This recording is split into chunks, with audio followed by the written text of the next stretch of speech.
O governo, como eu já disse, tem um prazo máximo de 180 dias para apresentar, segundo a PEC 45, uma proposta de reforma sobre os tributos que oneram renda e riqueza. O ministro Haddad já disse que apresentará esse projeto para tramitar junto com o orçamento de 2024, que precisa ser aprovado até 16 de dezembro.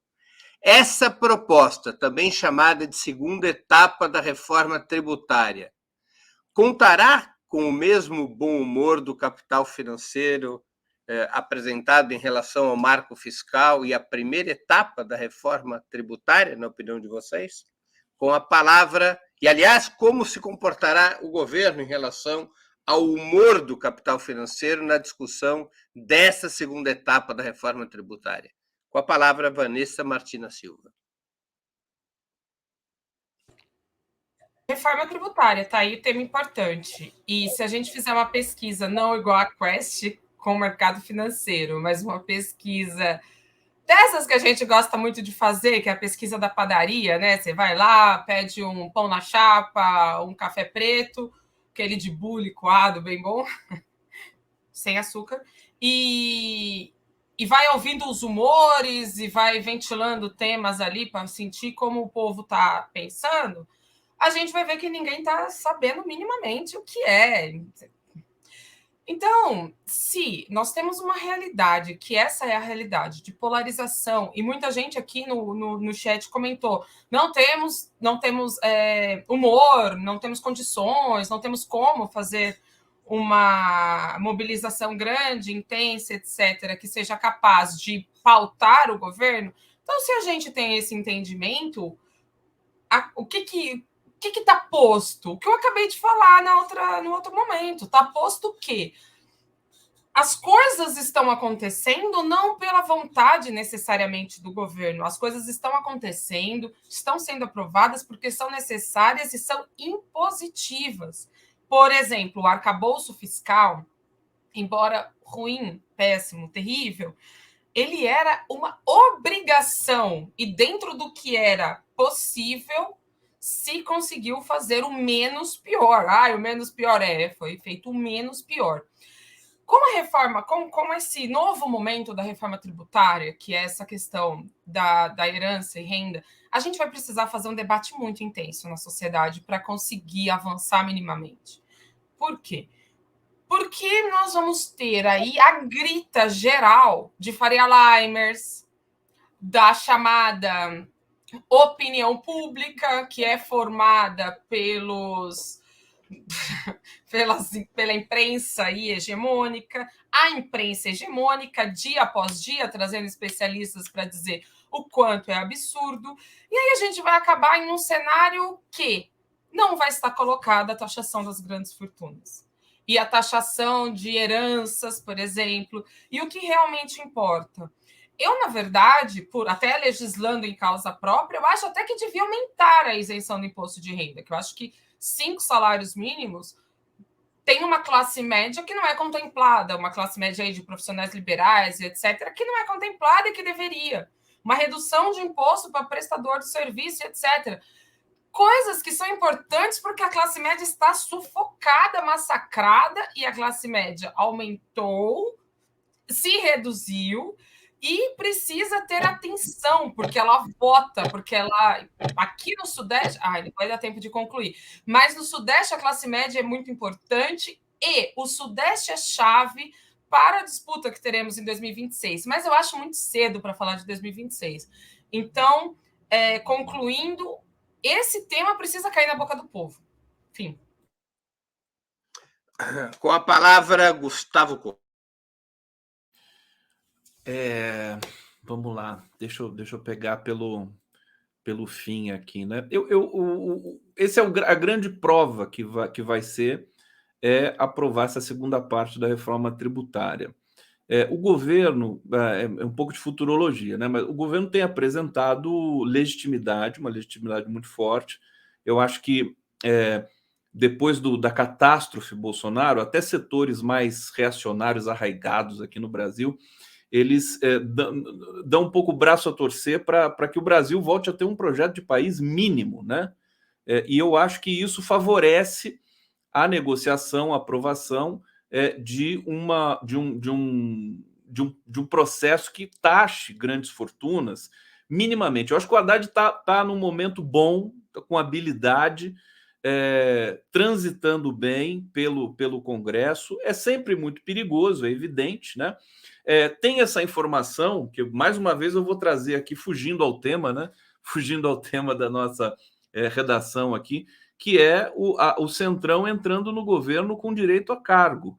Vamos ver o que isso vai dar. Pode dar um desastre também, mas pode funcionar no sentido de, justamente, na aprovação desse segundo capítulo aí da reforma tributária, que é mais sensível, que vai mexer aí com a renda, né, com o que vai tributar a renda. Eu acho que o governo tem habilidade e legitimidade para fazer é claro que não vai ser a reforma dos sonhos, isso é evidente. Agora, depois de tanto que o Haddad falou na campanha, o próprio Lula, de você fazer o rico pagar, o Haddad falou isso na primeira entrevista que ele deu, né? O que o Lula, né, deu como meta para mim, né, para o Ministério da Fazenda? Fazer com que o pobre entre no orçamento, para ele ser beneficiado, né, com os impostos que ele paga, e para fazer com que os ricos paguem impostos também, porque eles estão liberados dessa ciranda tributária que tem no Brasil. Então, eu vejo mais uma vez um processo, uma nova experiência. É um governo que tem um pouco a marca daquilo que foi, a marca social do que foi o primeiro governo Lula, os 13 anos de governança do PT no Brasil, mas que tem de lidar com outras coisas agora, e essas coisas estão acontecendo, com exceção de alguns setores. Comunicação e educação, para mim, pelo menos em primeiro plano, são os piores setores do governo Lula. Agora, a questão da economia, da negociação, da transição, você vê, a gente está com a inflação controlada, a gente está com o dólar tá baixo, o próprio Breno falou que aí em Xangai, né, Breno? Está mais barato, né, para comer, nem sei se podia falar que o Breno estava lá em Xangai, agora já falei. Mas é um pouco isso. O governo, eu acho que ele está começando a ter um pouco mais de força, diante até dos próprios parlamentares. Você vê, o PL está querendo entrar para o governo. É uma coisa maluca, né? Se você for pensar bem. Aí, Breno. Milton Temer com a palavra. Receberá com bom humor o que se promete na taxação do mais. A considerar a pesquisa e a considerar a capacidade de acumular informações antecipadas, inside information, que esse mercado tem, eles não estão muito preocupados com essa complementação, certamente, porque não estaria tão alta a situação do Haddad. Eles têm clareza que são dois eixos fundamentais na questão do tributo. Se você faz um governo de direita, você centraliza a cobrança de imposto no salário e no consumo, e protege renda e patrimônio. Para atacar renda e patrimônio, é preciso ter uma mobilização política e uma formulação ideológica que não parece ser a que se pretende a partir do que vem sendo discutido. E do que eu já li sobre o que o Bernardo Api, que é o homem que, na equipe da Fazenda, trata de reforma tributária, eles claramente, não haverá aumento de taxação. Como não? É fundamental que haja aumento de impostos. Sim, tem que se cobrar muito mais de quem nunca pagou ou que paga pouquíssimo, para poder aliviar quem sempre pagou muito sem poder pagar. O imposto de renda no Brasil, o de pessoa física, é centrado no desconto na fonte. Por outro lado, a gente tem que considerar o seguinte: existem eixos de ação governamental. Não são saltos aqui e acolá. Existe uma lógica. Essa lógica, o Centrão está mostrando de maneira clara. Vocês estão vendo, por acaso, o Centrão fazer algum movimento semelhante àquele que foi feito contra a Dilma? Nem de perto. Nem de perto, eles estão fazendo o contrário. Quais são as formas de aproximação? Por que as formas de aproximação? Porque o eixo da política deles não está sendo incomodado. Aquilo que eles representam não está sendo abalado. Nós continuamos a privilegiar o agronegócio de exportação de grãos. Continua sendo privilegiado. Nós estamos fazendo compensação de tributo para a gente que não precisa. Nós continuamos a privilegiar o agronegócio predador, sob o argumento que ele é o principal, enfim, é o principal atrator, agente que atrai divisas para o país. Que se dane o problema da produção de alimentos. Não é essa a questão. Quando o Stedley, que é um lulista de carteirinha, diz que este governo está covarde, isso até eu não vou a tanto. Quem diz isso é o Stedley, está aí declarando. Agora, recente. Não avança nada na questão agrária.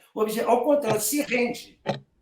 Nós estamos vendo nessa CPI e MST de que são capazes, de que essa costa é capaz. Então, digamos até claro, já que terminou meu tempo, eu digo o seguinte, uma frase.